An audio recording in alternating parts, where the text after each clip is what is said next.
Bueno,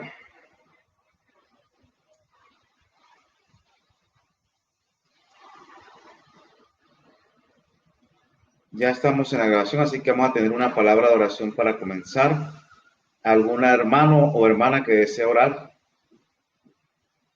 Lo puede hacer.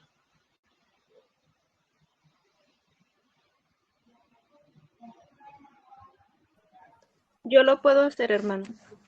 Bueno, hermana, gracias. Vamos a orar.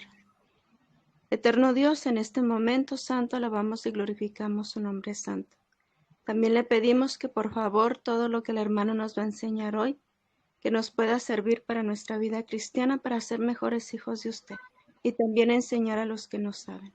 Úselo por favor, que su Santo Espíritu hable por él y que todo lo que aprendamos, eterno Dios, nos sirva mucho. Gracias por su amor y su misericordia, también por las conferencias que va a tener hoy, Padre, el hermano, que usted lo use y que todos también ahí salgan beneficiados como seguramente nosotros también estamos haciendo.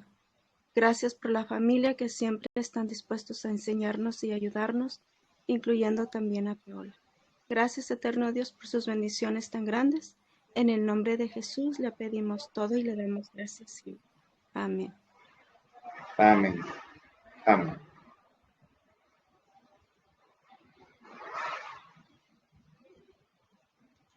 Bueno, como nosotros hemos estado estudiando acerca del control de plagas y enfermedades,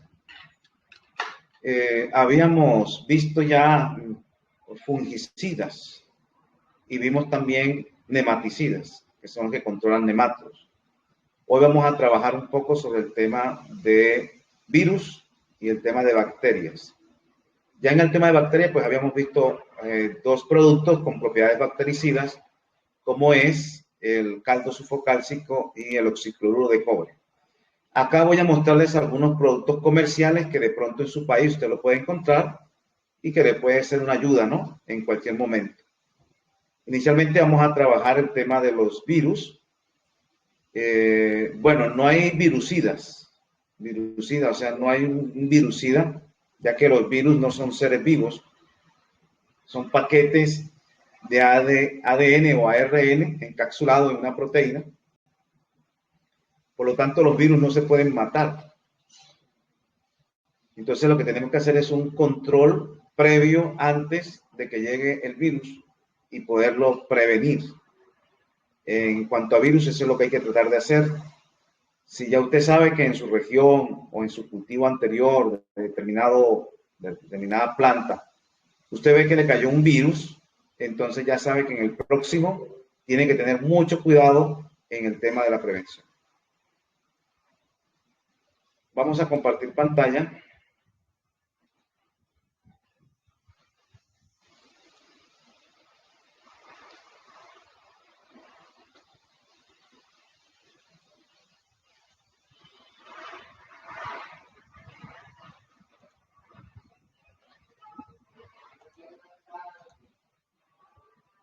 Bueno, vamos a hacer un pequeño, esto lo vemos en el ciclo 1, o sea, en agricultura para principiantes.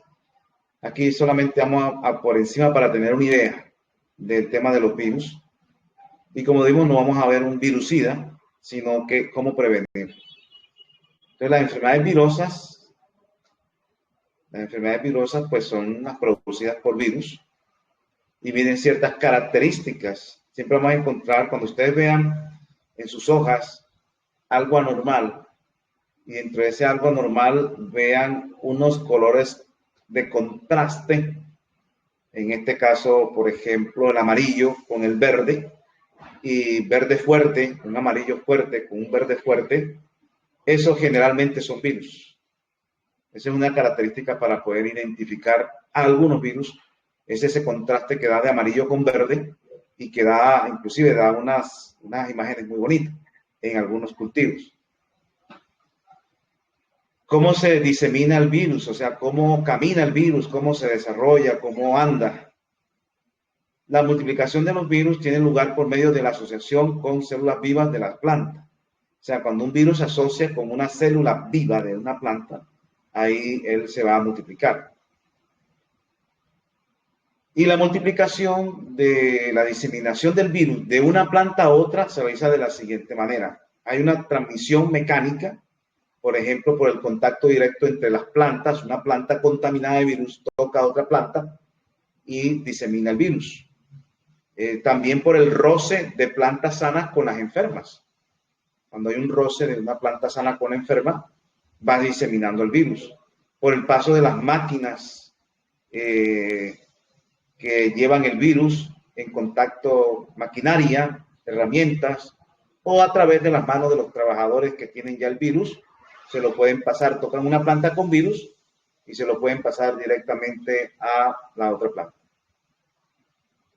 También se pueden diseminar por injertos a través de los cortes que se hacen. Una herramienta contaminada, por eso hay que estar siempre desinfectando las herramientas para hacer el trabajo, porque puedo estar tocando una planta con un virus y la puedo transmitir a otra. Cuando usted trabaja con semillas y plántulas o en semilleros que ya están infectados, de esa manera también se pueden diseminar. El grano de polen infectado por el virus que se deposita en un óvulo, entonces ese también puede afectar y puede diseminar el virus. Una de las razones que más hacen la diseminación de virus es el tema de los insectos. Y aquí es donde nosotros tenemos que tener prevención. Prevención con los insectos, porque los insectos pueden transmitir el virus. En el caso de pulgones, que esta es una imagen de un pulgón, transmite el virus del mosaico. La mosca blanca, otro insecto muy común, transmite también virus. El trix es otro insecto, transmite también virus. Las chicharritas que transmiten el mosaico amarillo. También la ropa puede estar transmitiendo también virus de donde uno lo tiene. Los nematos de vida libre transmiten los virus del suelo a las raíces. Del suelo puede llegar el virus a las raíces a través de los nematodos, que ya vimos que eran una serie de gusanitos muy microscópicos y que producen, por ejemplo, este tipo de anomalías en una planta, en este caso de la zanahoria. Hongos también pueden diseminar virus. Parece increíble, pero hay hongos que pueden llevarlo también. Ahora, ¿cómo es la persistencia de virus? ¿Cómo persiste el virus? ¿Cómo se mantiene el virus? Tenemos otro ejemplo de ataque de virus. Vemos aquí otra imagen de un ataque de virus.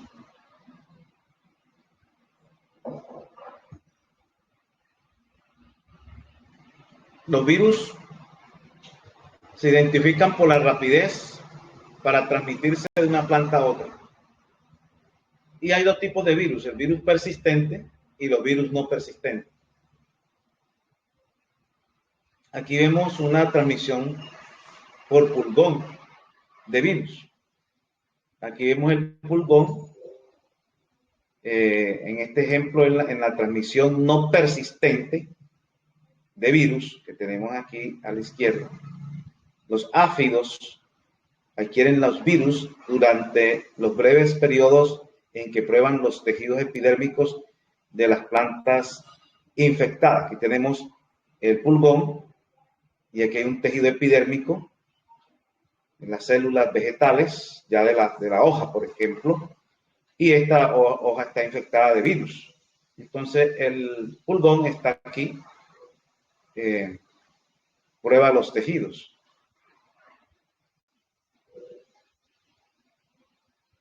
Este es un tipo de forma. Hay otra manera en que el pulgón, el áfido, tiene que alimentarse del floema, que es esta parte de acá. Aquí solamente está alimentándose del tejido epidérmico y este otro no se alimenta del tejido epidérmico, sino que se está alimentando del floema. Entonces, para que haya transmisión persistente, un áfido tiene que alimentarse del floema que está acá, que es ese vaso conductor de la savia. Y entonces, en el caso de los virus que son persistentes, los pulgones transmisores chupan el virus de la planta por un periodo prolongado, porque ya están trabajando a nivel del floema. Este virus pasa un periodo de reelaboración en el interior del cuerpo del transmisor, en este caso el pulgón o áfido, y antes de poder contagiarlo a otra planta. Una vez infectado, el insecto mantiene su capacidad infecciosa por largo tiempo. O sea, después que el pulgón ha absorbido el virus, él puede durar mucho tiempo con esa capacidad infecciosa para transmitir ese virus hacia otros lugares. Entonces, algunos ejemplos de virus persistentes son el virus de la Solanum 14, de la hoja de la papa. Esta es la hoja de la papa. Cuyos síntomas se identifican por el enrollamiento de las hojas. Se están como enrollando las hojas aquí. Y también tenemos el virus de la hoja de la remolacha, que se distingue por una coloración amarilla en las hojas. El virus de la remolacha tiene una coloración amarilla en la hoja.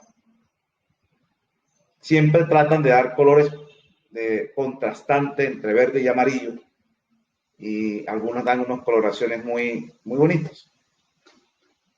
Entonces los virus, también los virus no persistentes son transmitidos por pulgones. El virus se transmite casi en forma instantánea. Los pulgones pierden rápidamente su capacidad infecciosa. Entonces, en este caso ya el insecto, en los virus no persistentes, son aquellos virus que el insecto toma, especialmente la capa epidérmica, pero no tiene un efecto duradero de largo tiempo, y por eso se llaman virus no persistentes. El pulgón pierde rápidamente su capacidad infecciosa, mientras que en el virus persistente el pulgón dura muchísimo tiempo con la capacidad infecciosa. Esa es la diferencia entre virus persistente y virus no persistente. Entonces, la diseminación de la infección del virus no persistente se lleva a cabo rápidamente, se lleva a cabo más rápidamente que la infección de los virus persistentes. Esta diferenciación es muy importante para adoptar medidas de control contra estas enfermedades, como veremos más adelante. A menudo la diseminación de los virus no persistentes toma un carácter explosivo y en áreas más localizadas. O sea que revientan, los virus persistentes revientan rápido. Se ve como el trabajo rápido de proliferación. Y aquí vemos ejemplos de virus no persistentes. Son el virus A y el virus Y en papa, y los virus Phaseolus 1 y 2 en el frijol. Aquí vemos en el frijol este tipo de virus, Phaseolus 1 y 2, y el virus Y en papa. Miren estos colores, amarillo fuerte con un contraste verde vivo, y esto son características de un virus.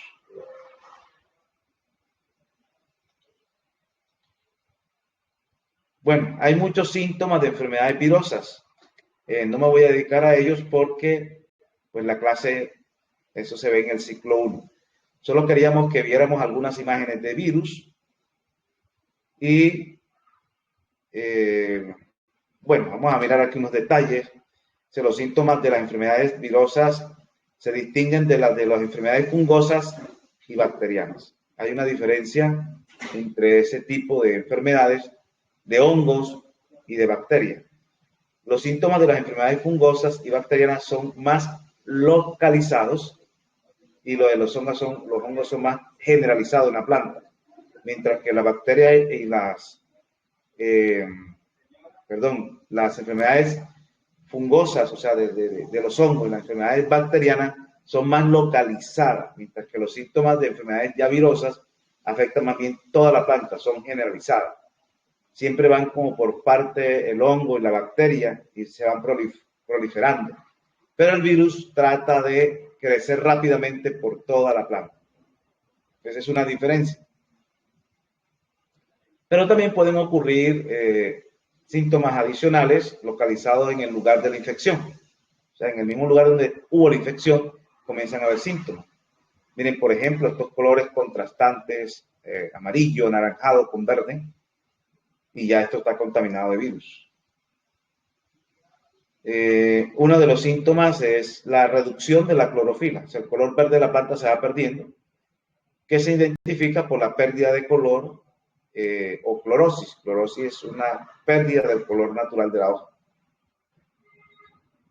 Aquí vemos otro tipo de virus, pero también pueden ocurrir otros tipos de síntomas muy variados, como por ejemplo el mosaico, que es este que tenemos acá. Se nota un moteado de color verde claro y verde oscuro, con bordes de colores contrastantes. Se va volviendo un poco más claro el color verde, pero contrasta con otro color verde más fuerte, si ustedes lo ven, hasta que ya se va volviendo amarillo. Esa parte verde, si ustedes ven acá, esa parte verde poco a poco se va volviendo amarilla, hasta que se pierde totalmente el color verde. Pero comienza con estas diferencias de colores y de un color vivo.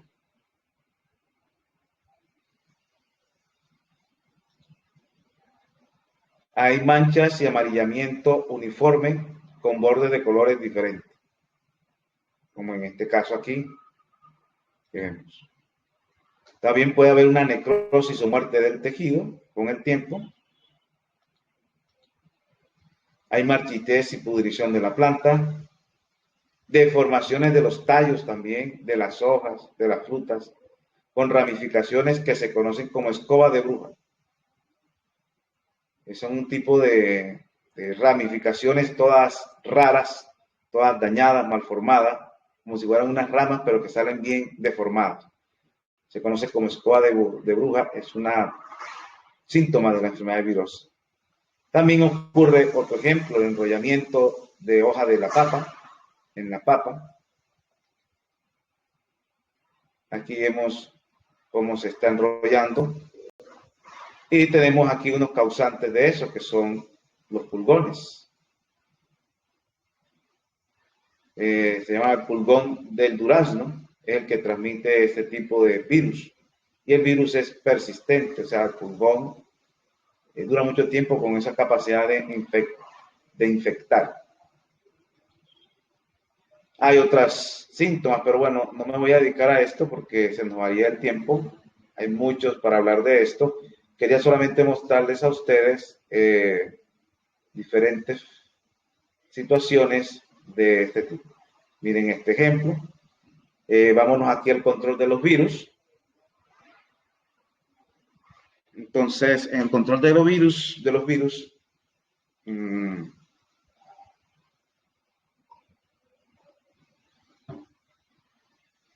¿qué podemos hacer? Bueno, hay algunas recomendaciones.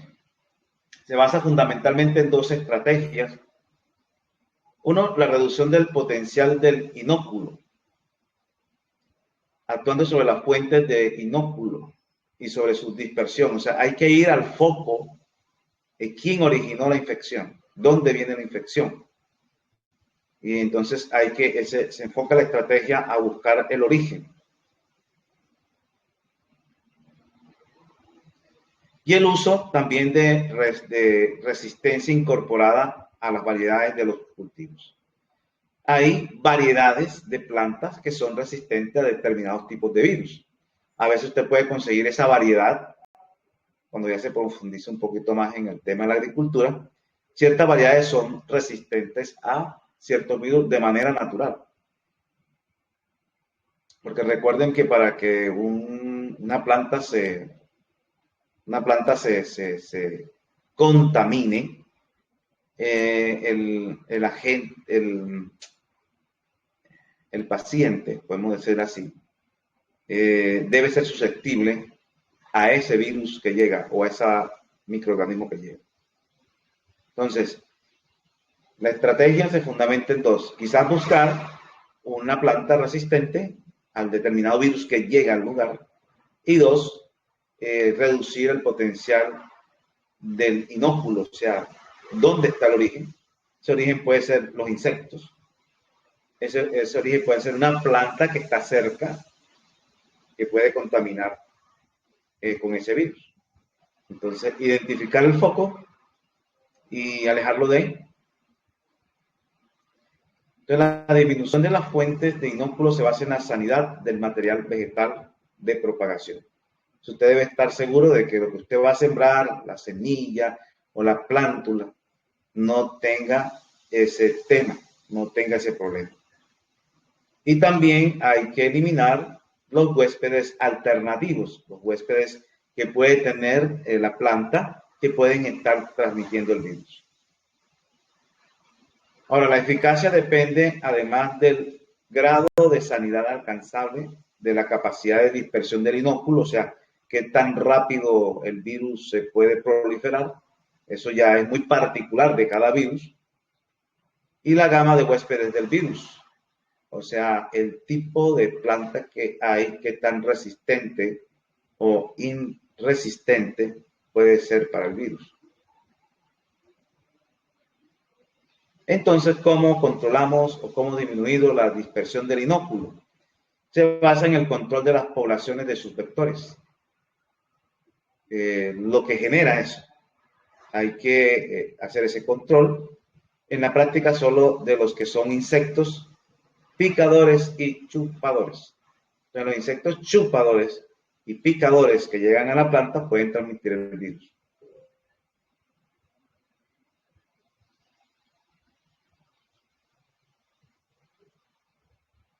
Para poder transmitirse, los virus emplean distintos mecanismos, entre los cuales se encuentran la transmisión mecánica, que es el contacto de una planta infectada con una sana.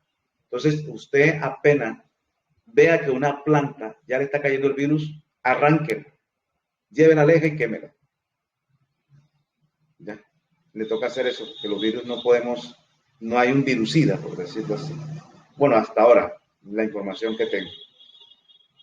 Pueden transmitirse también por uso de herramientas o maquinarias que estuvo en contacto con plantas infectadas. Entonces hay que desinfectar las herramientas y la maquinaria para evitar ese problema. Transmisión por vectores de insectos como mosca blanca y tris, entre otros. Entonces tenemos que tener lejos los insectos como tris, mosca blanca, pulgones que pueden transmitir un virus. Y la transmisión es la otra a través de las semillas. Las semillas pueden venir ya contaminadas del virus.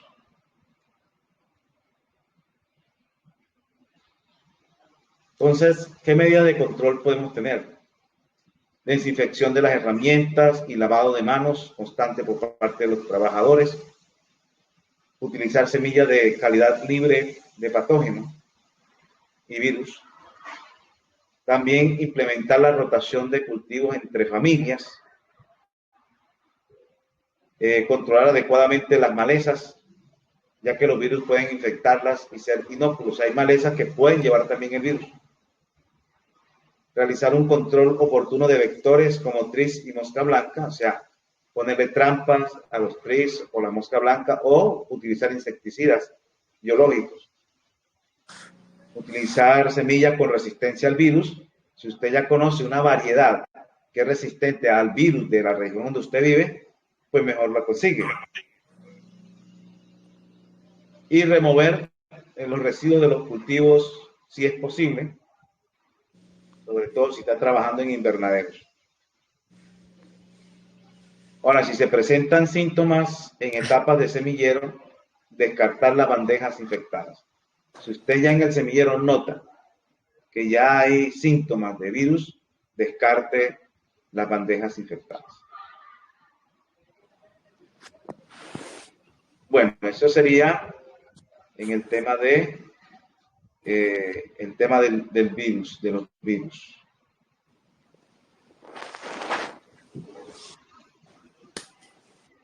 Bueno, ¿alguna inquietud, alguna pregunta hasta ahí?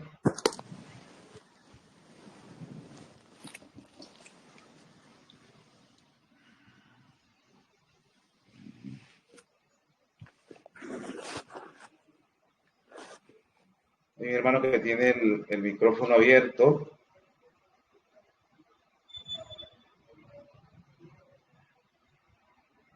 Bueno, vamos al chat.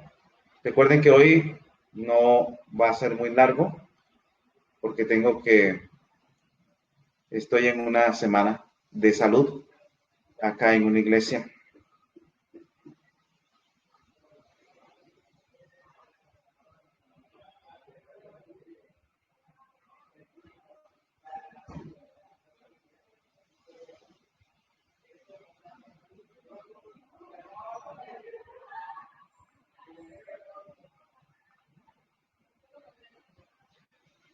Bueno, creo que no hay alguna pregunta, entonces seguimos con la siguiente eh, presentación.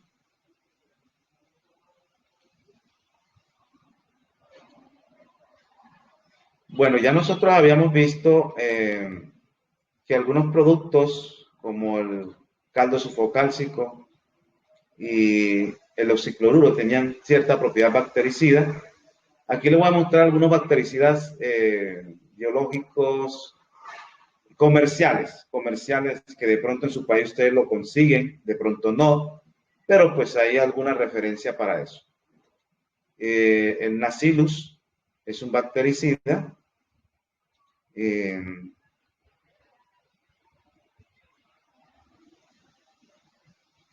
Especialmente se utiliza contra el cáncer bacterial, o sea, cáncer en la planta producida por bacterias, y evita la caída de hojas, controla las bacterias fitopatógenas, o sea, bacterias que hacen daño a las plantas, no es fitotóxico y posee múltiples formas de acción.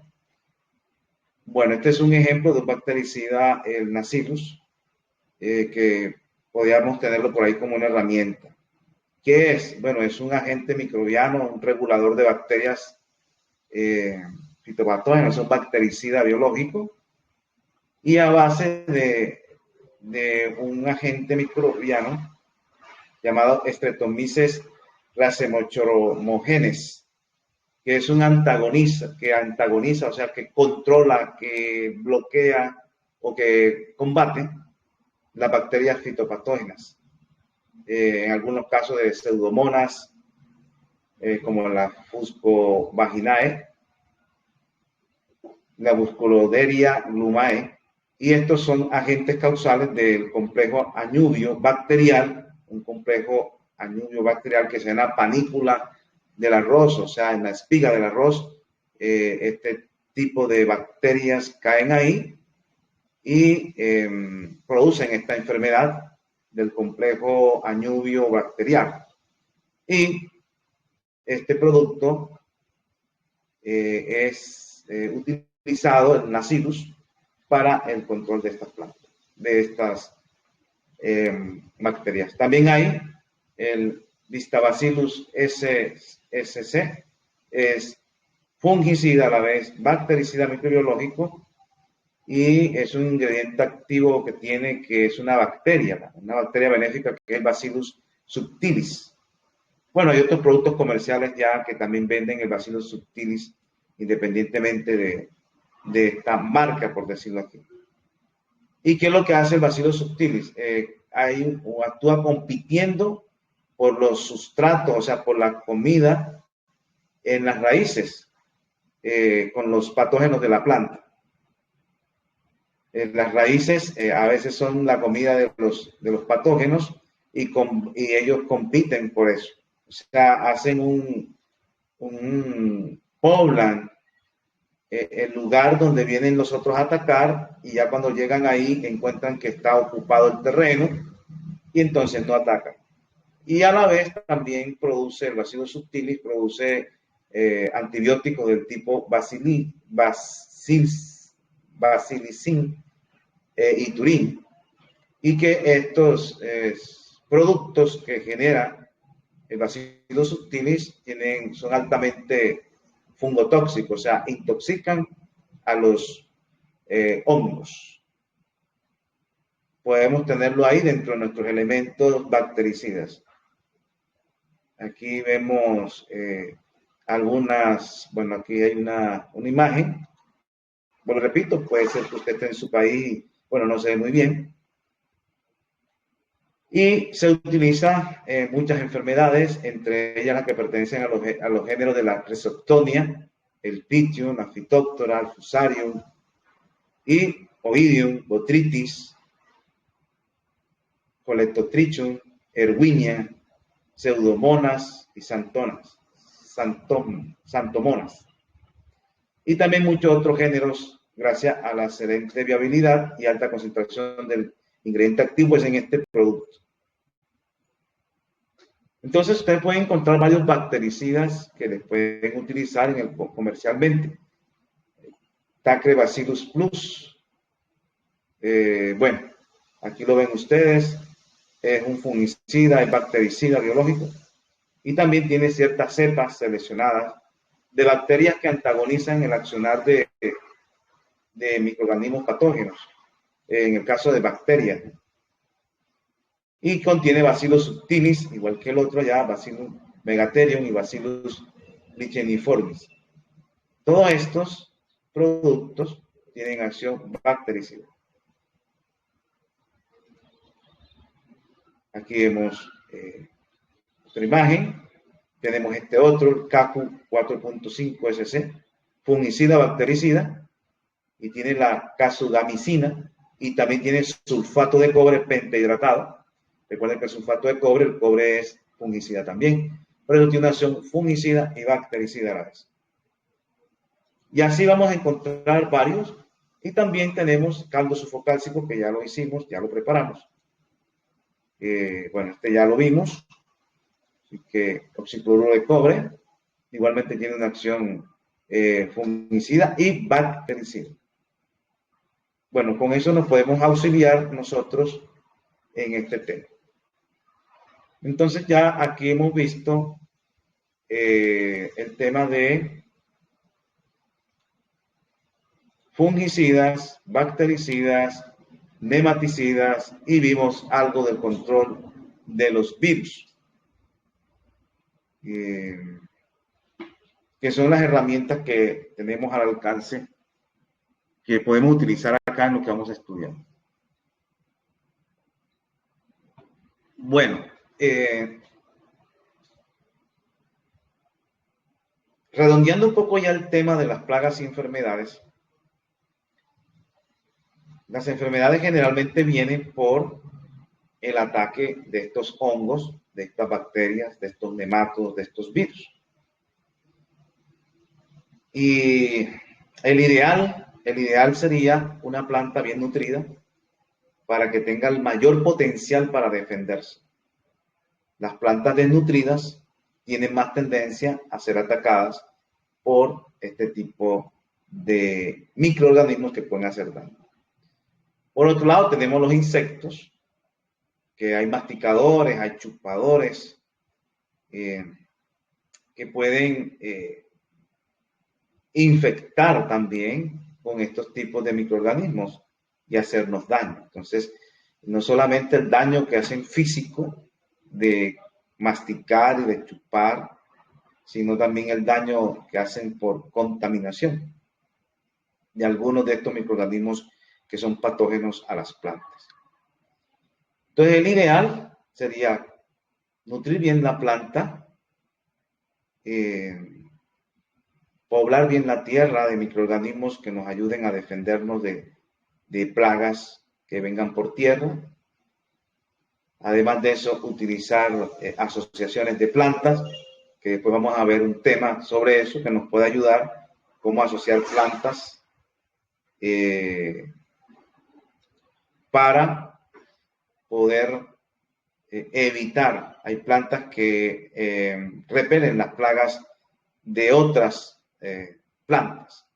Entonces, todo eso hay que tenerlo en cuenta para poder nosotros asociar y variar y hacer un cultivo bastante intercalado, mezclados con diferentes tipos de plantas, inclusive de variedades, bueno, no solamente plantas de horticultura, sino también plantas medicinales dentro del huerto, árboles frutales, que podamos combinar flores también dentro del huerto y de esa manera esa biodiversidad que hay ahí ayuda a que haya una población de insectos que se puedan desarrollar insectos controladores de otros insectos, como son el caso de los parasitoides, también de los insectos que son depredadores de los otros insectos cuando tenemos un huerto con variedad de cultivos o variedad de plantas y de especies diferentes, y de esa manera podemos articular varias cosas que nos van a ayudar a evitar el tema de las plagas y de las enfermedades. Bueno, estaba pensando también yo sé que va a ser un repaso para algunos, pero hablar un poquito de los abonos, que no lo hemos tocado. Lo que di fue una recomendación de que fueran a los videos del canal. El canal se llama Agricultura Ecológica NIC, Agricultura Ecológica NIC, y ahí pues van a encontrar diferentes tipos de abonos sólidos y abonos líquidos. Pero pues he decidido más bien, como sé que hay gente nueva que no tiene idea todavía, entonces por lo menos repasar con algunos y otras personas pues que se sintonicen con esto. Lo había mandado que lo buscaran en el video, pero pues más bien voy a decidir de pronto refrescar esas ideas. Como ya he dicho anteriormente, hay abonos sólidos y abonos líquidos. Los abonos sólidos que vamos a mirar acá son trabajados a través del compostaje. El compostaje es un proceso donde los microorganismos participan para poder hacer transformaciones de la materia orgánica y volver más asimilables sus nutrientes, ya que cuando tenemos materia orgánica sin haber pasado por el composteo, generalmente es un material que sus nutrientes no son asimilables para la planta. Y el objetivo es que la planta tenga una nutrición adecuada a través de productos que favorezcan el libre traslado de los nutrientes hacia las raíces y no impidan su penetración a las raíces. En los abonos sólidos hablamos de varios. También hemos incluido ahí a la harina de roca, que es un proceso en el cual se pulverizan rocas de diferentes formas, de diferente composición. Entre más variados sean las rocas que usted utilice, se entra en un proceso de pulverización y esa harina de roca, es un excelente abono, especialmente cuando estamos en regiones donde hay pura piedra y no tenemos con qué abonar. Y esa diversidad de piedras, y si se logra pulverizar con porras, mejor con un aparatico, con una máquina que ayuda también a pulverizar esto, sería mucho mejor. También lo venden comercialmente la harina de roca, es por si de pronto ustedes tienen esa posibilidad. Dentro de los abonos sólidos vamos a mirar uno que se llama Bokashi, que es el más sencillo o el más conocido. Hay diferentes formas de hacer Bokashi, diferentes alternativas, unos más completos, con más ingredientes, o no más completos y no más enriquecidos con ciertos otros materiales. Tenemos también un abono que se llama el biomejorador del suelo, el compost que se hace en cajones, hay un compost por oxigenación, y generalmente esos son los que hemos estado nombrando que vamos a utilizar en el curso. Por otro lado, también tenemos dentro de los abonos líquidos ya el caldo super magro y el caldo super 4. Entonces, inicialmente vamos a, espérenme un momento.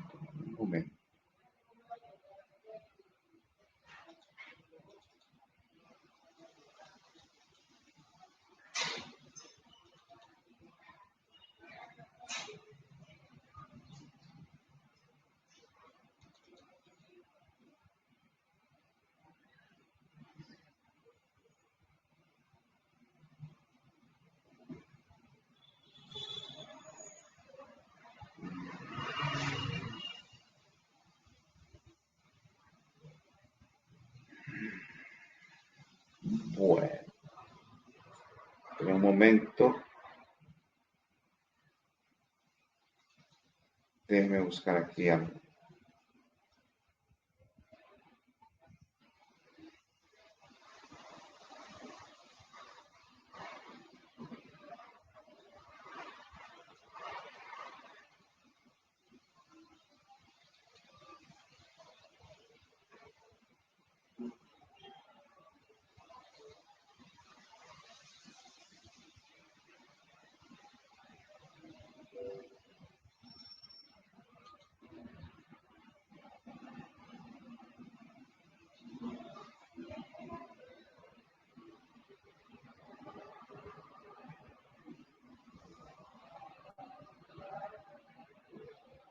Ya estamos aquí abriendo, hermanos.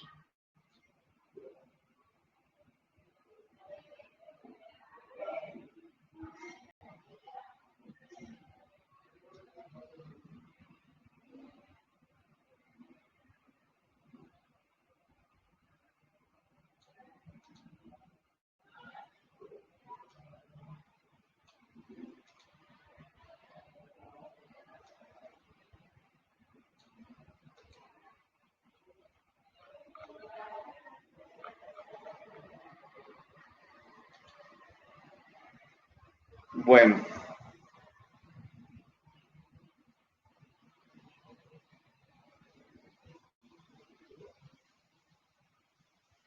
voy a explicarle algo acá. No va a ser completo, pero necesitaba explicarle un detalle aquí. El compostaje. Como sé que hay personas nuevas, bueno, resulta que el, el compostaje es un proceso que hay un compostaje aeróbico, que es con oxígeno. Y también hay uno que es sin oxígeno. Estamos hablando del que tiene oxígeno. Cuando se comienza a compostear, compostear es una actividad que la realiza la naturaleza, que es la descomposición de la materia orgánica por acción de los microorganismos. Sino que en el compostaje que el hombre utiliza, trata de copiar este compostaje o esta descomposición por microorganismos, pero acelerando su velocidad. O sea, que el tiempo sea más corto de la transformación. Y en el compostaje se aumenta la temperatura dentro de eso por la descomposición que está habiendo. Hay reacciones de desprendimiento, de rompimiento de enlaces. El rompimiento de energía pues libera energía. Así que se aumenta la temperatura. Aquí tenemos un cuadro de las temperaturas y el tiempo. A medida que va pasando el tiempo, primero comienza a haber un aumento de temperatura. Tenemos la temperatura ambiente aquí. Y cuando comienzan los microorganismos mesófilos a trabajar, a descomponer, comienza a aumentar la temperatura. Digamos que aquí está aproximadamente como en 15 y comienza a subir la temperatura. Comienza a subir hasta llegar a cierta temperatura, 40 grados centígrados. Esto es en grados centígrados.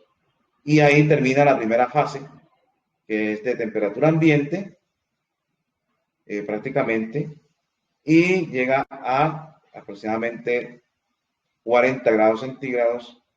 Hay un aumento de temperatura, se conoce como la fase mesófila o mesofílica, por el accionar de las bacterias mesófilas. De aquí en adelante comienza a subir la temperatura, ya comienza otra etapa, que es la fase termofílica.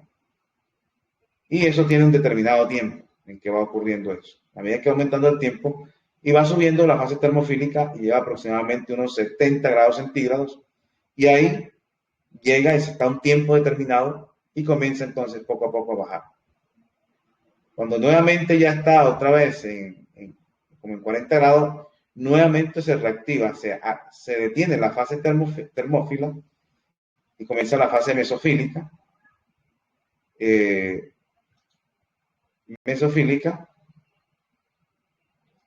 Y aquí en esa fase mesofílica, ya comienza a actuar nuevamente los microorganismos mesófilos y sigue bajando en el tiempo, sigue bajando hasta llegar a una determinada temperatura, aproximadamente unos 20 grados centígrados, y ya comienza otra etapa que es la fase de maduración y llega a la parte ya donde comienza a madurar. Entonces, esas diferentes etapas ocurren diferentes procesos ahí de descomposiciones, de inactivación de esporas, de destrucción de microorganismos patógenos. Entonces hay un saneamiento en esos aumentos de temperatura y en esas variaciones de temperatura a lo largo del tiempo. Por ejemplo, aquí a los 60 grados centígrados, los hongos termófilos desaparecen y aparecen las bacterias esporíngenas y los actinomicetos, ya a los 60 grados centígrados. Y estos bacterias esporíngenas y actinomicetos son los encargados de descomponer las ceras, las proteínas y las hemicelulosas. En cada fase ocurren acontecimientos. No me puse a explicarlo pues porque, bueno, esa es parte del curso 1, sino para que tuvieran una idea de que el proceso de compostaje se genera calor en las reacciones o en los procesos aeróbicos donde hay presencia de oxígeno. Hay otro tipo de compostaje que es anaeróbico sin oxígeno. Bueno, hay varios tipos de abonos sólidos. Tenemos el bocachi, el lombricompost, el compostaje en cajones, el biomejorador del suelo, el compostaje por oxigenación.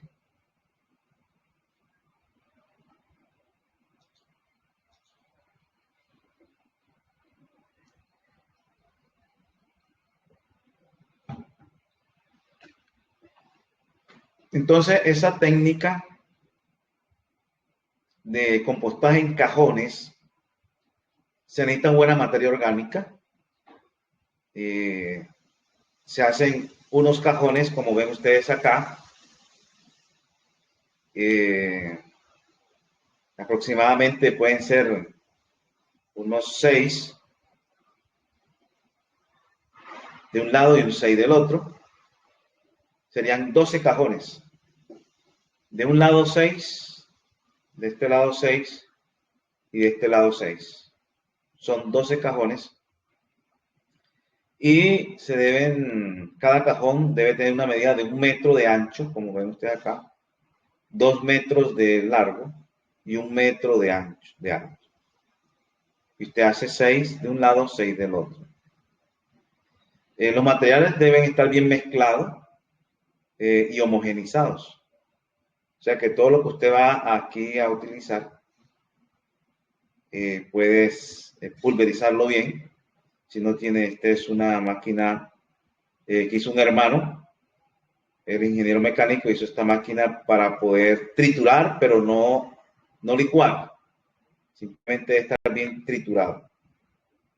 Y entonces el material lo echábamos aquí. Ahorita vamos a ver qué material se utilizaba. Y lo importante era que quedara bien triturado.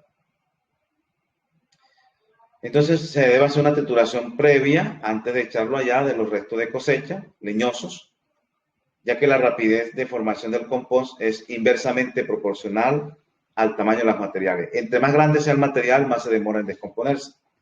Entre más pequeño esté, mejor, pero que no esté licuado. Si queda licuado, puede haber procesos de descomposición porque no hay presencia o facilidad para el movimiento del oxígeno dentro de las partículas que componen este material. Ahora, cuando los restos son demasiado grandes, se corre el peligro de una aireación excesiva y una desecación del montón. Entonces, esto perjudica el proceso de compostaje. Y si se dejan demasiado licuados, afecta la oxigenación, como en este caso. Otro punto que hay que mirar acá, que no lo vamos a ver, se da en el curso del ciclo 1, es la relación carbono-nitrógeno. esté equilibrado, o sea que hay un porcentaje de nitrógeno que debe haber de carbono por cada nitrógeno que hay. Hay una relación que ahorita vamos a mirar. Entonces esa relación debe estar equilibrada. Si hay una relación elevada de carbono-nitrógeno, eso quiere decir que la velocidad de la humidificación se retrasa y un exceso de nitrógeno ocasiona fermentaciones no deseables.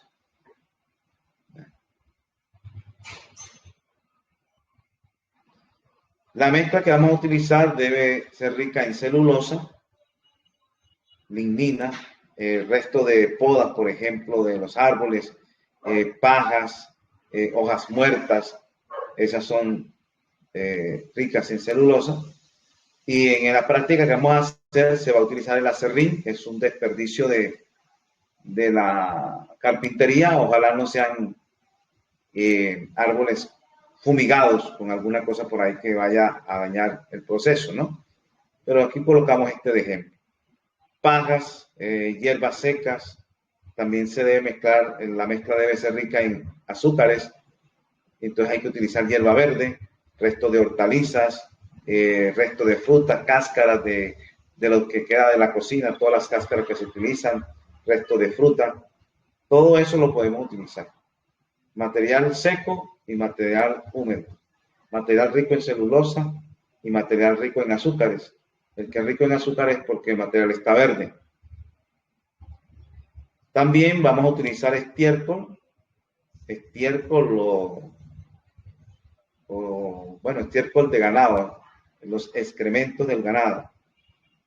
Y ahí es un potencial de nitrógeno que tenemos ahí. Y en este caso, pues lo va a aportar el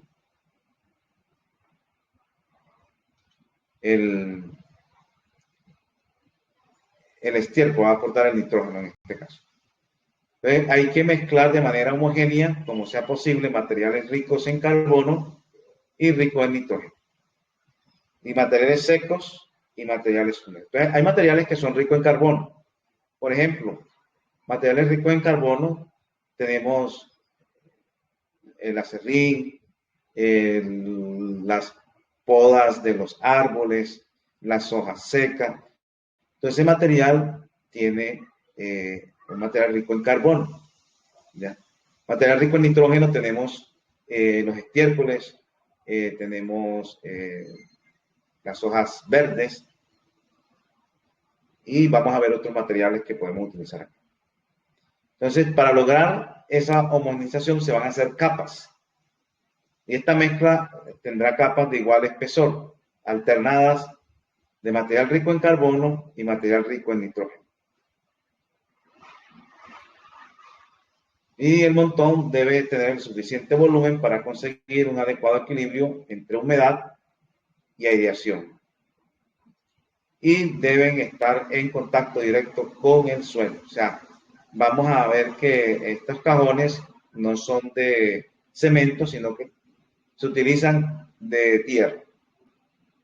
Entonces, vamos a hacer el siguiente. Aquí tenemos el primer cajón y usted va a echar un primer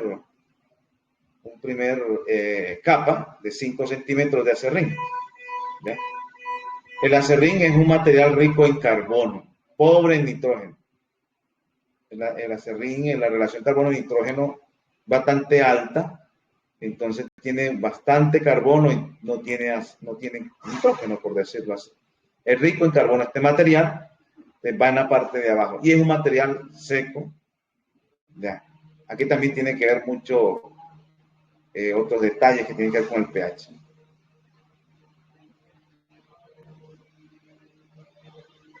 Centrémonos en esta otra parte de acá.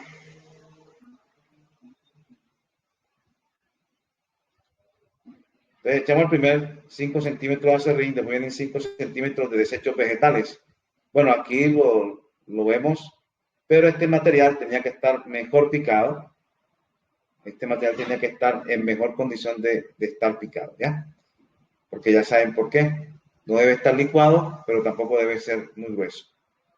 Y se tienen desechos de vegetales. desechos de vegetales o lo que sale en la cocina, como ustedes ven acá, cáscaras. Ese es un material húmedo, un material rico en nitrógeno y es un material que tiene rico en, o sea, aporta nitrógeno y a la vez es un material húmedo. Recuerden que es un material seco y material húmedo. Material rico en carbono, material rico en nitrógeno. Ahora vendría una siguiente capa de un material seco y rico en carbono. Y viene la tercera capa, es aquí que se hizo. Recuerden, primera capa, 5 centímetros de acerrín, 5 centímetros de desechos vegetales, 5 centímetros de hierba seca o paja. La hierba seca, pues, es un material seco y a la vez es un material rico en carbono, pobre en nitrógeno.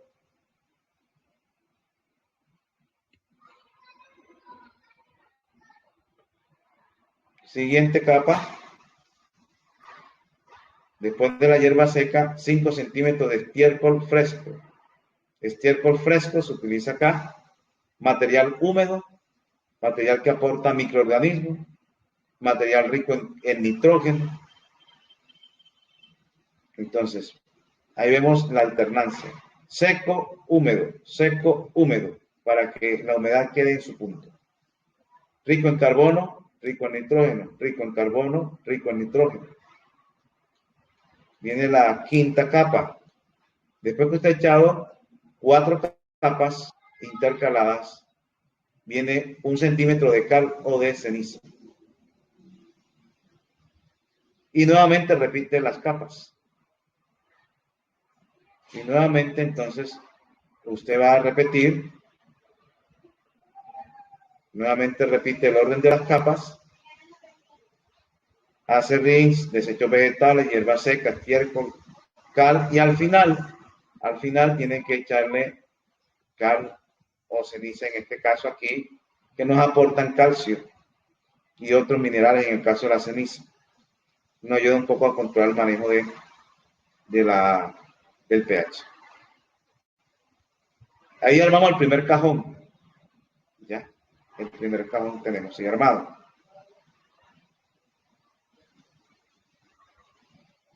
Utilicemos cal agrícola. Bueno, entonces, después de hacer el primer cajón, a la semana, este cajón hay que pasarlo al siguiente cajón, al de al lado. El plan es que cuando se cumpla el ciclo, o sea, cuando esta parte pase por los diferentes cajones, porque hay que irlo pasando cada semana, cuando llega al cajón número 12, van 12 semanas. 12 semanas vienen siendo 3 meses. Y si usted es fiel al proceso, cada 3 meses está teniendo abono, al tercer mes tienes abono, un cajón de abono. Y de ahí en adelante, todas las semanas vas a tener un cajón de abono. Todas las semanas vas a producir un cajón de abono con este método. Entonces vas a estar cogiendo abono cada semana. Pero eso sí, tienes que ser fiel al proceso, no perderle el sentido a esto. Hay que estar pendiente de la presencia del lixiviado, no debe estar tan seco ni tan húmedo. Entonces, si hay presencia de lixiviado, o sea, escurrimiento de agua en el montón, es señal que tiene una humedad excesiva y que por lo tanto hay que corregir la siguiente mezcla, tiene que corregirla adicionando una mayor cantidad de material seco. ¿Ya? En la siguiente ya sabes que ya calculas de acuerdo a la humedad que tenías en el primer cajón, y cuando armes tu siguiente cajón ahí, tienes que tener en cuenta eso. Entonces, a la semana se traslada al segundo cajón.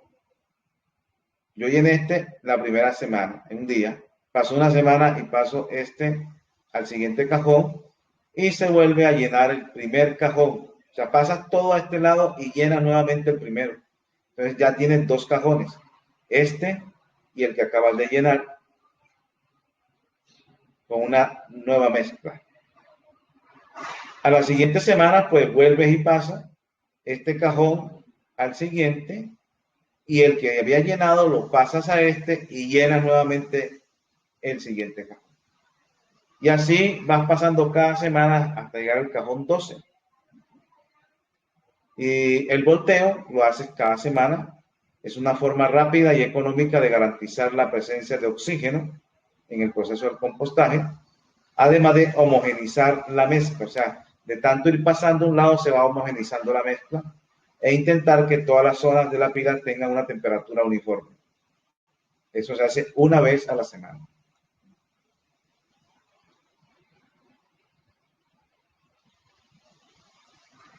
Aproximadamente a los 3 meses se obtiene el abono en el primer cajón. Y si la persona es fiel y semanalmente realiza el ejercicio, cada semana tendrá un cajón con abono orgánico listo para utilizar.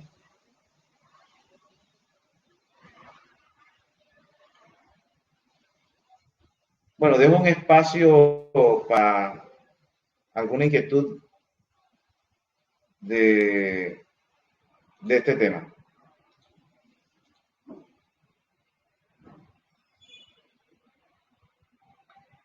Buenas tardes. ¿Alguna? ¿Puedo hacer Buenas una tardes, pregunta? hermana.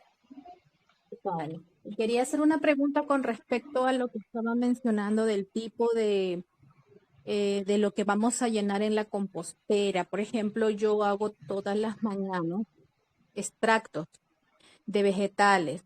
Entonces a mí me queda residuo del extractor, ¿no? Y esto no sé si me serviría para nutrir el compost o está demasiado triturado. Esa es mi pregunta. Bueno, ese ya prácticamente usted le sacó como la esencia, ¿no? En el extractor. Y ahí queda como fibra más que todo. Sí se puede utilizar. Se puede utilizar. Y prácticamente está aportando es un aporte de carbono, porque yo creo que ya le sacó toda la esencia de lo verde. Pero se puede utilizar. Ya prácticamente queda como un material seco y rico en carbono. Ok, perfecto. Muchas gracias.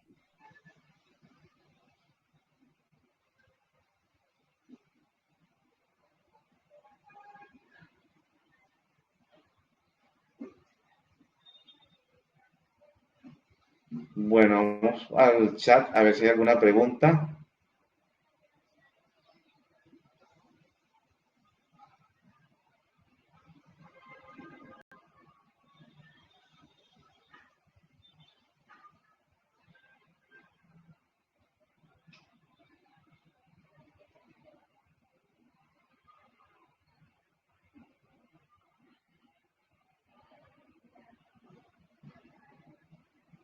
Papá, Sí. en el chat te acaban de hacer una pregunta. ¿Qué diferencia hay entre virus y bacterias?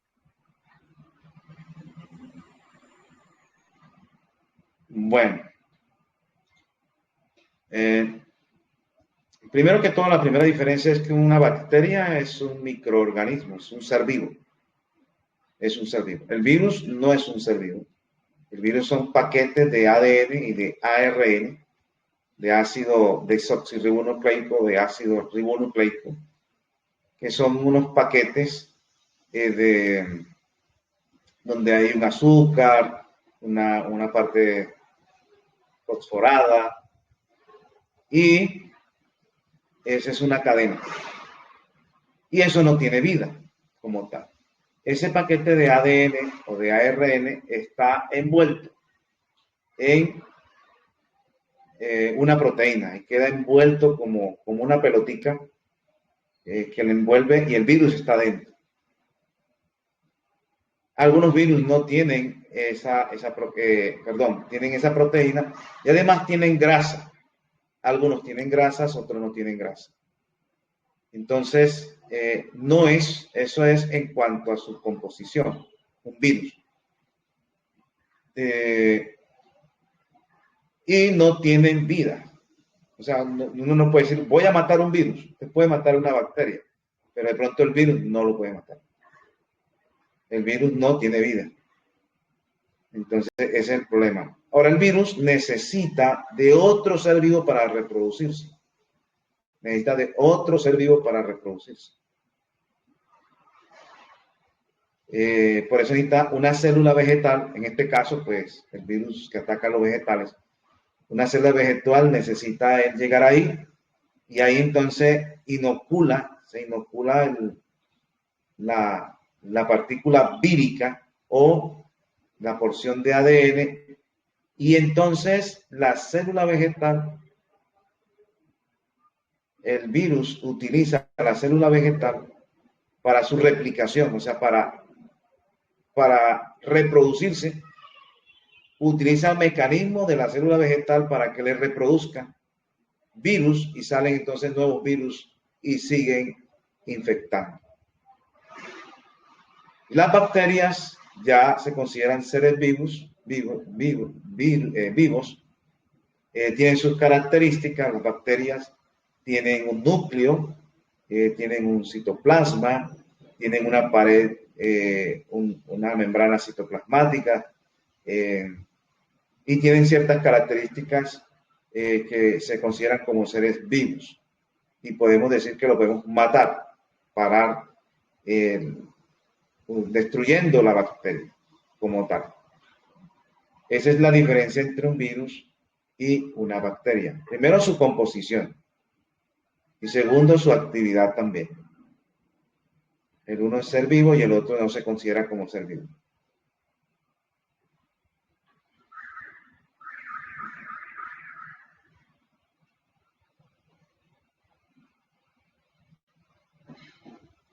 Miremos si hay alguna otra pregunta.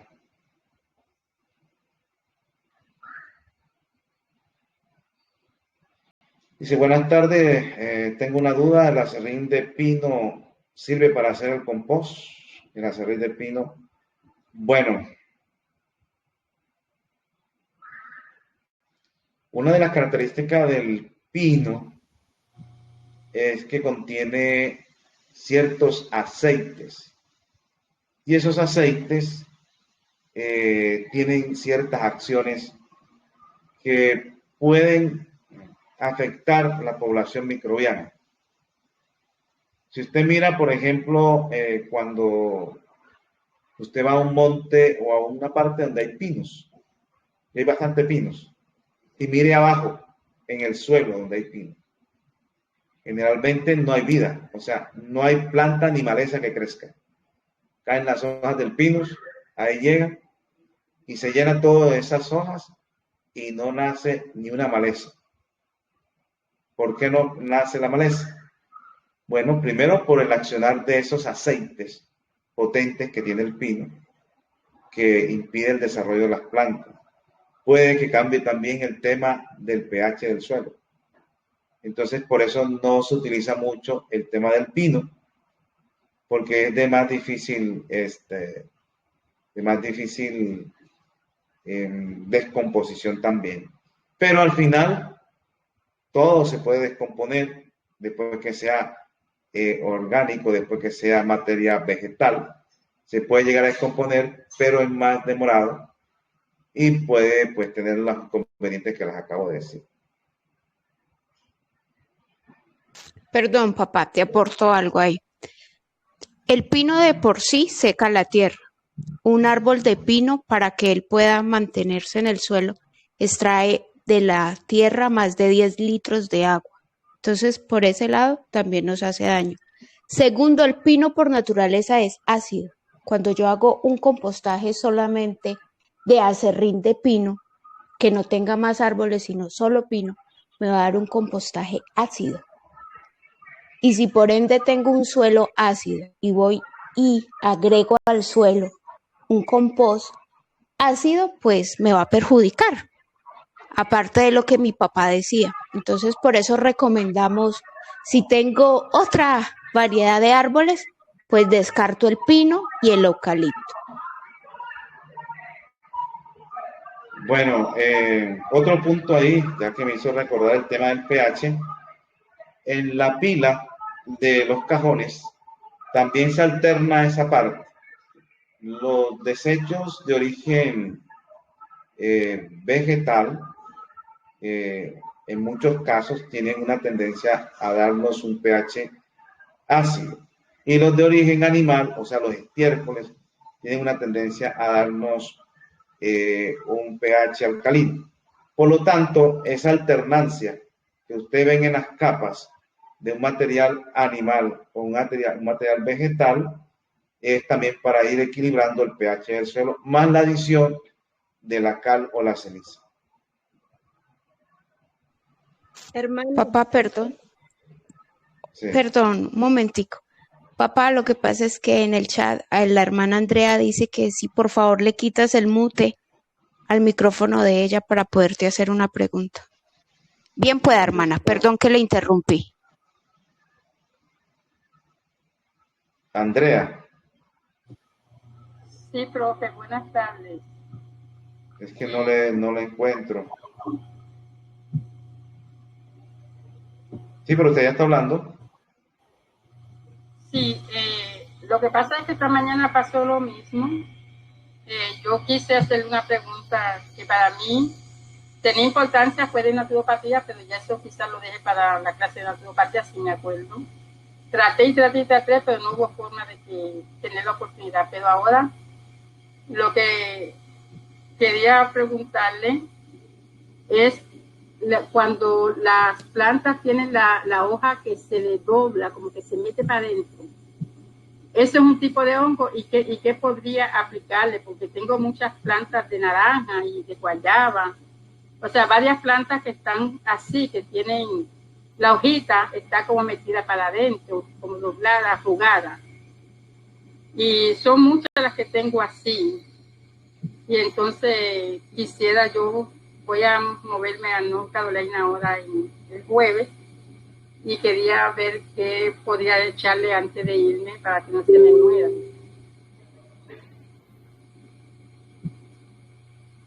Bueno, primero hay que identificar bien, ¿ya? Porque los virus tienen esa tendencia de enrollar las hojas, pero no quiere decir que todas las características de hoja enrollada sean un virus. Hay que mirar bien otra sintomatología que puede presentar ahí para poder identificar qué es, ya, qué elemento es. Pero digámoslo así de esta manera. Bueno, lo ideal es eso, hermano. Lo ideal es que podamos identificar qué microorganismo tiene, y depende también el tipo de planta, porque si es una planta, no es un árbol frutal, sino que es una hortaliza, podemos ir podando.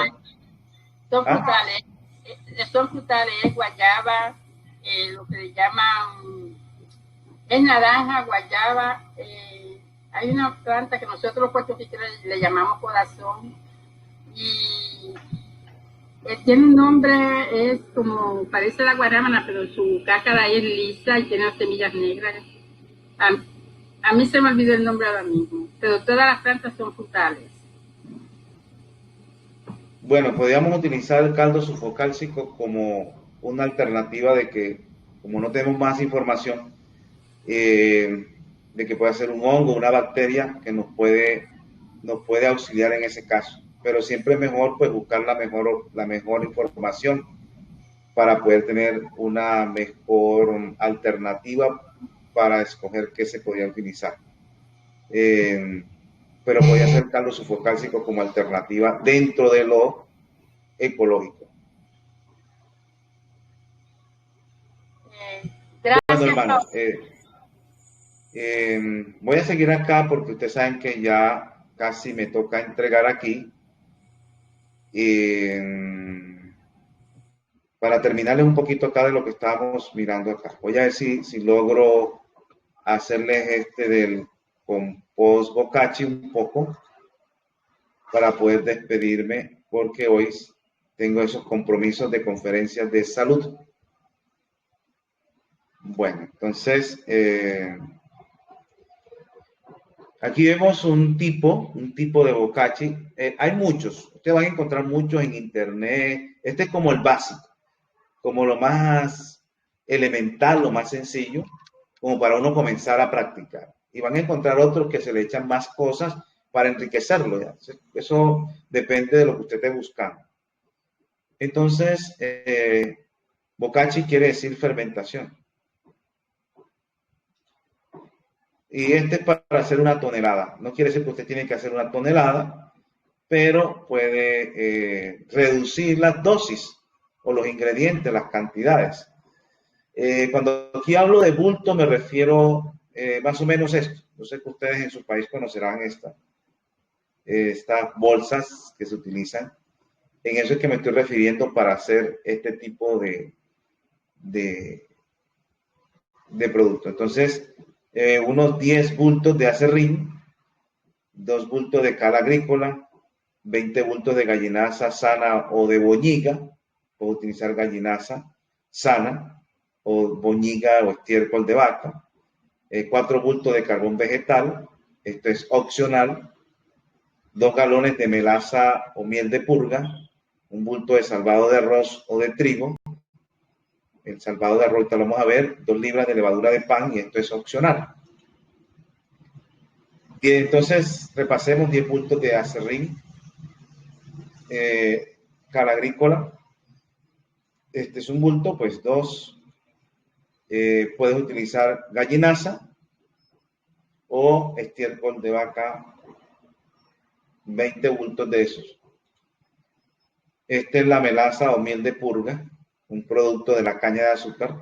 Va a aportar minerales para la mezcla y va a aportar carbohidratos para los microorganismos, para que los microorganismos se reproduzcan.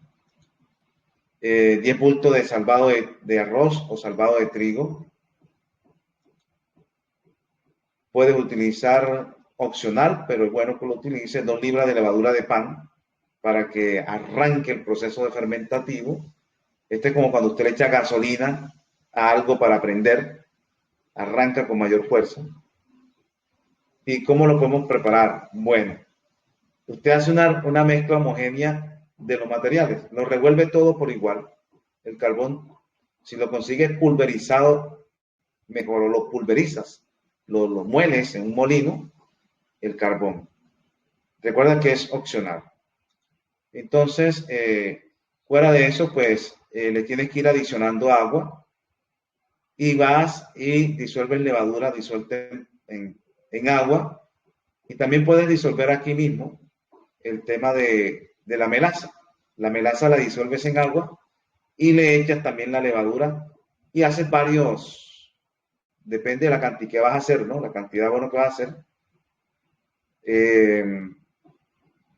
Bueno, el estiércol de vaca lo puedes utilizar que no esté tan recién puesto. Que no esté tan recién puesto, o sea, que no esté tan húmedo, porque ahí tienes que medir el agua con eso. Depende cómo lo consigas. Puedes utilizar cualquiera, pero ojalá que no sea tan húmedo como tal. Entonces, disuelves la melaza en este tarro, tacho, tanque.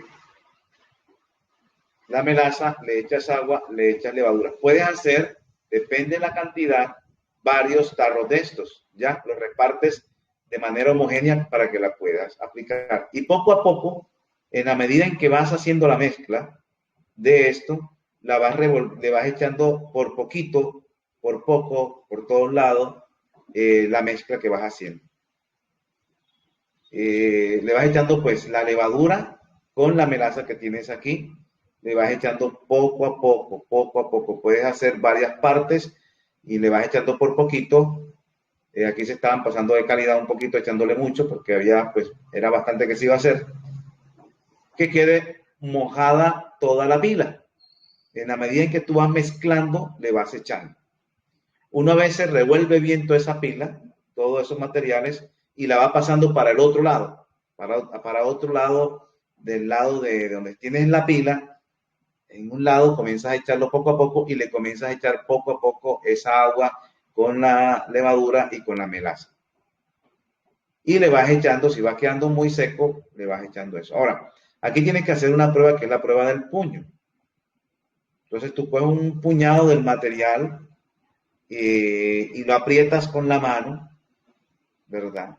Si se asoman unas gotas de agua, o sea, si entre los dedos, la humedad es adecuada. Algunos recomiendan de que no le salgan gotas. O sea, que tú aprietas como vengas acá. Si tú ves que te salen chorros de agua, está muy húmedo. Si lo aprietas y medio te aparecen unas goticas aquí, está en un buen punto. Si tú aprietas y no te salen gotas, pero lo abres y el material está seco, que tú lo toques está seco, necesita más agua.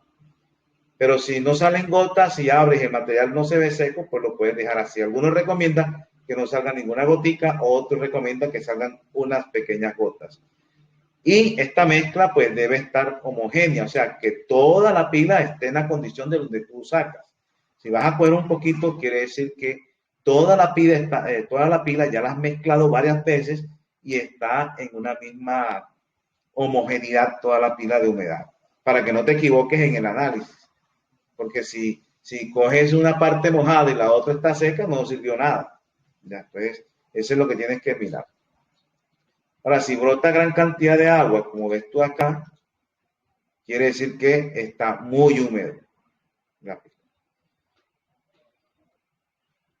Entonces, si está muy húmedo, le toca agregarle más material seco hasta lograr el pH adecuado. Con el tiempo, ya tú vas cogiéndole el tiro, como decimos aquí en Colombia, que ya sabes cuál es la cantidad que le echas en la preparación y no tienes que estar midiendo nada. Ya le vas con el ojo, te vas dando cuenta cómo va quedando. Ahora, algo importante, cuando tú hagas esto, vas a notar que no te puedes confiar,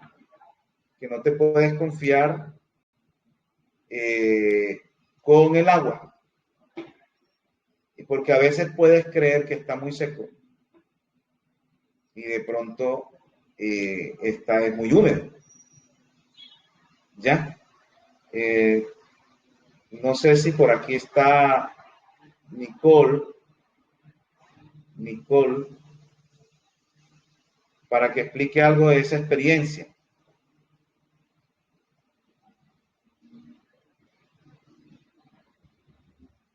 ¿Sí está Nicole por ahí?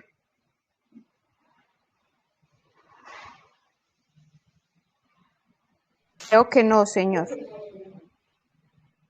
Bueno, por aquí está ella aquí.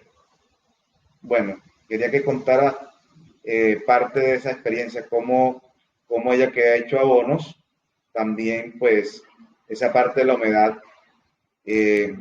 cómo la podemos manejar y también qué precaución hay que tener. Bueno, si no está, yo le explico.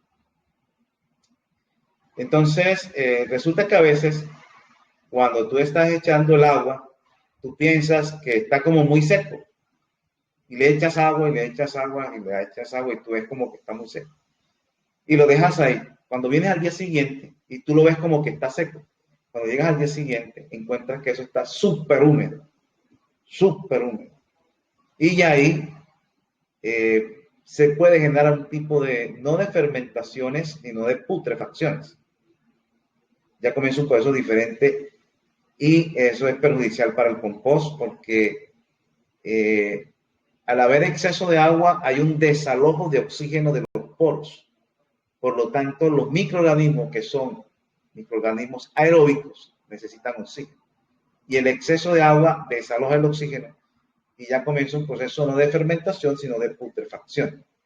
Entonces, debes utilizar la prueba del puño y al día siguiente venir bien precavido para ver cómo te quedó. A veces tú lo puedes dar como que medio seco y al día siguiente viene y está totalmente húmedo en el punto.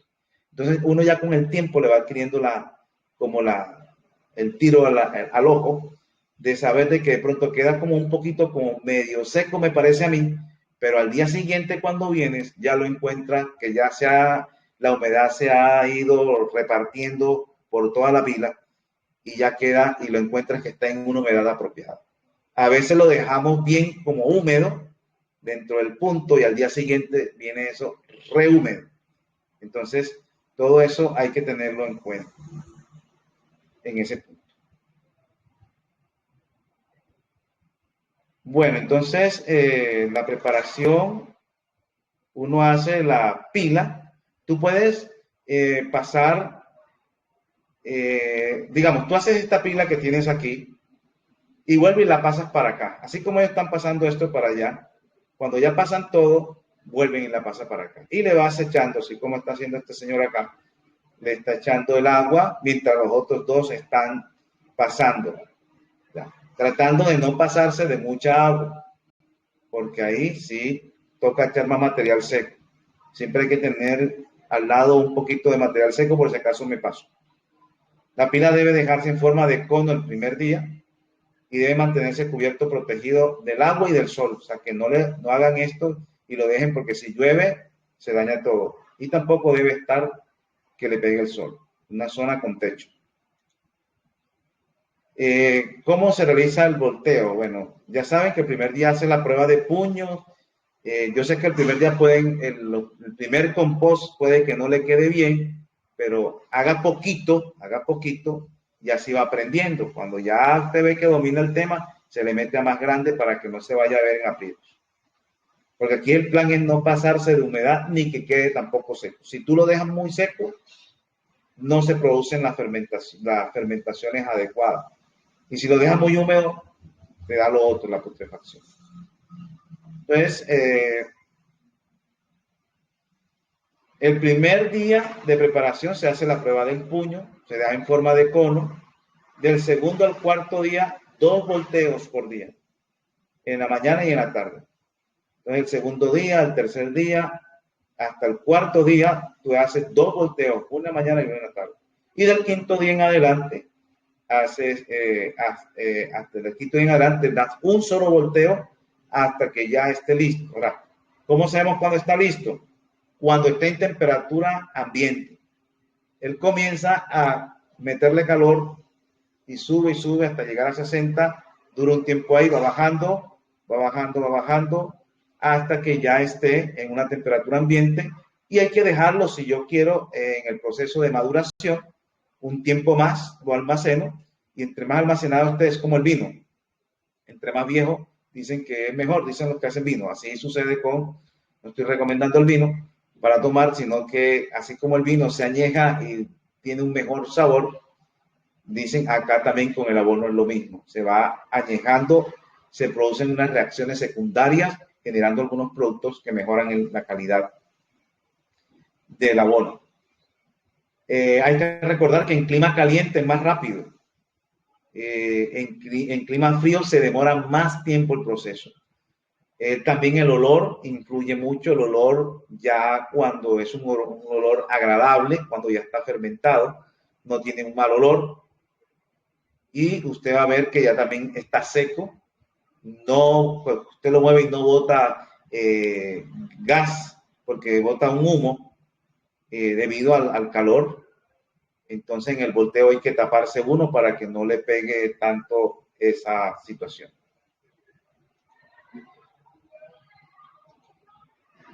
¿Cuáles son los usos? Bueno, depende mucho, pero una regla general, en hortaliza de hojas, de 30 a 40 gramos por hoyo. 30 a 40 gramos por hoyo en hortalizas de hojas. O sea, hortalizas que son de hojas. Ya hortalizas de cabeza, como decía, el repollo, el brócoli, coliflor, y de raíz como los tubérculos, como la zanahoria, la remolacha, el rábano. Bueno, el rábano no es tanto, pero sí lo demás, de 50 a 80 gramos por hoyo o hueco. Y un árbol le puedes aplicar 1 kilo por árbol. Esos son los usos tradicionales. Pueden variar, depende de muchos factores. Vamos a mirar aquí tipos de compost adaptado a las necesidades del suelo. Cuando yo hago un compost de cualquier tipo, sea por oxigenación, sea por bokashi o lo otro, yo puedo hacer unas enmiendas o unos arreglos, perdón, de estos abonos para enriquecerlo con algo. Por ejemplo, Yo quiero hacer un abono rico en fósforo, cojo el abono normal que hice y le incorporo calfos o roca fosfórica al 5%. ¿Qué quiere decir eso? O sea, 95 partes del compost por 5 partes del calfos o roca fosfórica. Lo revuelvo homogéneamente y ya tengo un abono rico en fósforo, porque de pronto la planta que yo voy a sembrar requiere un abono rico en fósforo. Y así de esa manera pues lo incorporo, el fósforo lo incorporo en el mismo abono que voy a llevar especialmente para esa planta. También puedo utilizar un abono rico en potasio, y el abono rico en potasio igualmente al 5%, 95 partes paladas, pocillos, como depende de la cantidad que vayas a hacer, 95 partes del abono tradicional y 5% de ceniza. Y ahí tengo un abono que me aporta potasio. También se puede hacer con azufre, y ese sí es al 1%. 99 partes del compost por una parte de azufre. Ya, un abono rico en nitrógeno, un abono que se hace con estiércol de ganado. Ya tenemos ahí un abono rico en nitrógeno, que después vamos a mirar cómo se hace. Bueno, hay otros compost que se ven en la clase que no lo vamos a ver acá, que es el compost casero ya en casa. Hay diferentes métodos. Hay otro compost que es por oxigenación, que no lo voy a dar ahora en este momento, pero que ya darles por lo menos 2 ahí. Faltaría el del lombricompost. Les recomiendo, vean los videos, se pueden hasta suscribir para cuando yo arranque a hacer nuevamente ya videos, porque el plan es hacer ya videos de cultivos. Eso es un poquito más difícil, porque hay que trabajar en los cultivos para ir grabando en los diferentes procesos. Queremos hacer los videos pues con cultivos que estemos haciendo para poderlo llevar, pero eso requiere tiempo, dedicación, y bueno, pedirle al Señor cuándo puedo hacerlos, que podamos hacerlos para instruirnos. Pero vayan viéndose los videos que están ahí de cómo hacer diferentes tipos de compostaje. Faltan unos demás, pero con estos pues quería por lo menos el bokashi, que es el más fácil, por lo menos lo tuvieran pendiente cómo se hace. Ya en la próxima clase vamos a comenzar a ver ya cultivos. Entonces yo creo que vamos a estudiar el tema del tomate. Inicialmente el tomate y después vamos viendo otros cultivos. Ahí pues ya Paula me va a ayudar en sus clases de ella, ya de los cultivos. Pero inicialmente pues voy a comenzar con el tomate. Bueno, ¿alguna última inquietud de lo que hemos visto hasta ahora?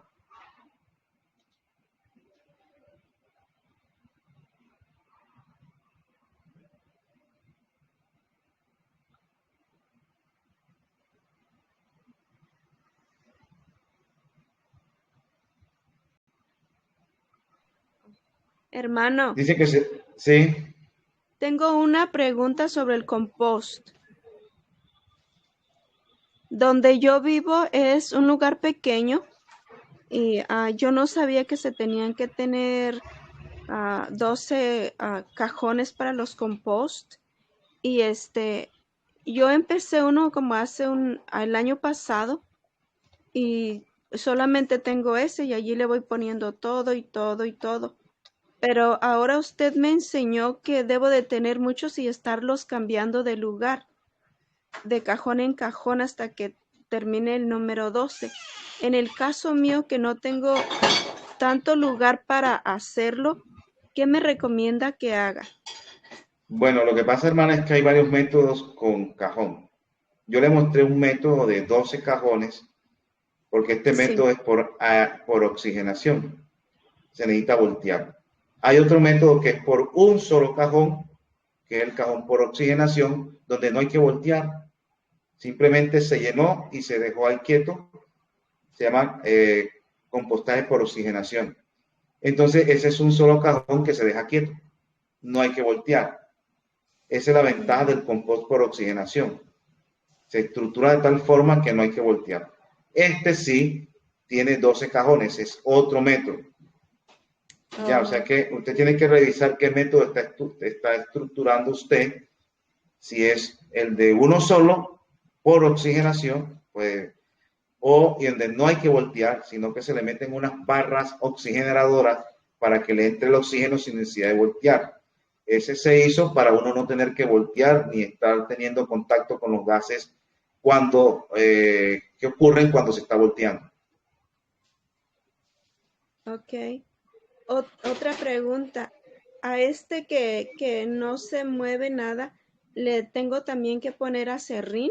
¿O solo le pongo Sí, ese tiene la parte de aserrín, porque hay que, si usted coloca solo material húmedo, va a quedar muy húmedo. El aserrín lo que hace es capturar agua. Entonces va secando un poco la mezcla si usted tiene un material demasiado húmedo. Y la mezcla siempre debe tener material seco, material húmedo, material seco, material húmedo para tener una humedad apropiada. Es vital la humedad, porque si no ocurre son putrefacciones en vez de fermentaciones. Ok. ¿Y cómo yo sé que ya está listo mi compost, el que no voy a mover? Bueno, en el que yo le digo por oxigenación, simplemente usted destapa y mira el material. Ya, en ciertos climas es más rápido el proceso, en climas calientes más rápido el proceso, en clima frío se demora más. El compost tiene que estar bien descompuesto, no debe tener calor, tiene que tener buen olor. Buen olor, la textura usted la toca, tiene que ser suave, no debe ser pegajoso, no debe estar pegajoso tanto, debe de estar a temperatura ya ambiente, que ha pasado todo el proceso de fermentación, y debe buen olor, buena textura, y no debe tener, no debe estar caliente. Cuando usted vea que está caliente es porque todavía le hace falta. Depende del tiempo de duración, depende de dónde está usted. Clima caliente es más rápido el proceso, clima frío es más demorado. Está bien. ¿Hay algún lugar específico donde se tenga que hacer o en cualquier lugar puede ser posible? Bueno, el de tanto los dos, por oxigenación, que es un solo cajón, o los 12 cajones necesitan es tener que no les caiga agua, ¿ya? Okay. Que no le caiga agua. Y en el caso del cajón por oxigenación, puede tener un plástico que no caiga agua, pero que le deje entrar luz. Puede Okay. estar con luz también. Ok, está bien, hermano. Muchas gracias.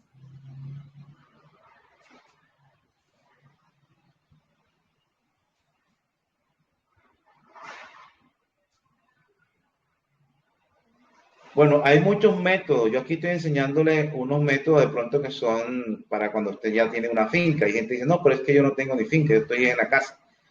Ahí, en el ciclo 1 de agricultura, nosotros hicimos compost casero en pequeña escala. Pero como les digo, ya quiero comenzar ya con los cultivos, ya que este curso se hizo especialmente para los que habían estado en el ciclo 1, aunque hay gente nueva, quisimos hacer un breve repaso para algunos y para ustedes darle alguna información.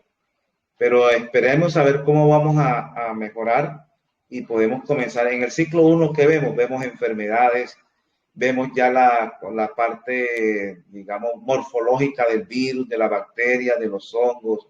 Vemos siempre en función de fases lunares, cómo hacer camas para sembrar, cómo hacer huecos para sembrar. Todo eso se ve en el ciclo 1, más preparación de abonos sólidos y líquidos y todo el tema de insecticidas, fungicidas, bactericidas y también enfermedades bacterianas, fungosas, bueno, todo lo que encarna sobre eso, lo vemos en el ciclo 1. pero sí. aquí vamos aprendiendo. Sí, porque en el ciclo 1 yo no estuve porque no supe. Y por eso es que Claro. también entré tarde en este.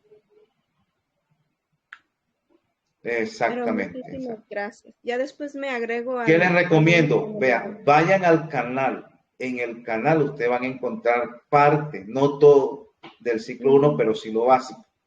Van a encontrar que todo lo que tiene que ver con el preparación de suelos, cómo hacer las eras o camas, lo de insecticida, lo de fungicida, lo de bactericida, todas esas cosas, todos esos detalles los van a encontrar también en el ciclo, que van a encontrarlos en el canal.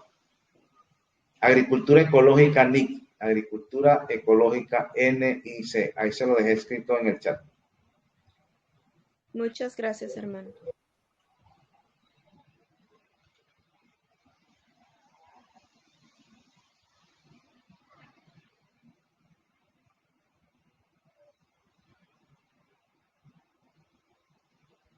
Bueno, hermanos, yo creo que podemos ir cerrando hoy acá, porque ya ahorita me toca, ya son las 5:51. Ya ahorita nos toca irnos para la iglesia. Les pido que oren, porque ayer estuvieron 104 personas en la iglesia, 104 personas en la clase o en la conferencia de salud. Son personas nuevas que están conociendo, hermanos de la iglesia, que no han tenido mucho conocimiento de este tema, pero que se está abriendo a eso. Después de ahí sigo en otra. Para mí ha sido gratificante la noticia de los hermanos. Hace un año, yo creo que yo transmití desde aquí, hace un año, en abril, bueno, no hace todavía el año, pero sí en abril, fui a un grupo de hermanos. No eran una iglesia como tal, o sea, iglesia organizada, simplemente era un grupo de hermanos, eran como 20. Y bueno, y fuimos a dar conferencias de salud. Comenzó a venir gente de afuera. Y de esas conferencias, gracias a Dios, la gente quedó viniendo a las reuniones normales que hacían los hermanos ahí. Y la hermana me dice que aproximadamente son 80 personas de esas 20 que había. A este tiempo ya han estado 80 personas. Y que ya se formalizó como una iglesia. Y bueno, ya están ahí trabajando. Y ya son aproximadamente unas 80 personas y vamos a estar también con ellos. Y gracias pues que pude participar de ese proyecto iniciando con una conferencia de salud. Y ahí vemos cómo el brazo derecho del mensaje, que es la Reforma Pro Salud, atrajo a las personas. Y los hermanos están contentos porque es una iglesia que trabaja en función de la Reforma Pro Salud. Es una iglesia que está pendiente del plan de educación, de la salida al campo, y el que va llegando se va entendiendo de eso y va aprendiendo sobre ese tema. Entonces ellos han tratado de hacer una iglesia diferente acá, donde hay un equilibrio con el mensaje y que todos los tópicos del mensaje se han predicado en ese lugar. Entonces, pues, yo siempre pido las oraciones de los hermanos porque uno solo no es el que son los que uno solo no es capaz de hacer las cosas. Siempre depende del Señor y de las oraciones de los hermanos. Bueno, entonces quedamos así. En la próxima ya comenzamos a estudiar sobre el tomate, a estudiar sobre ese cultivo o esa planta. Que el Señor les bendiga. Vamos a tener una palabra de oración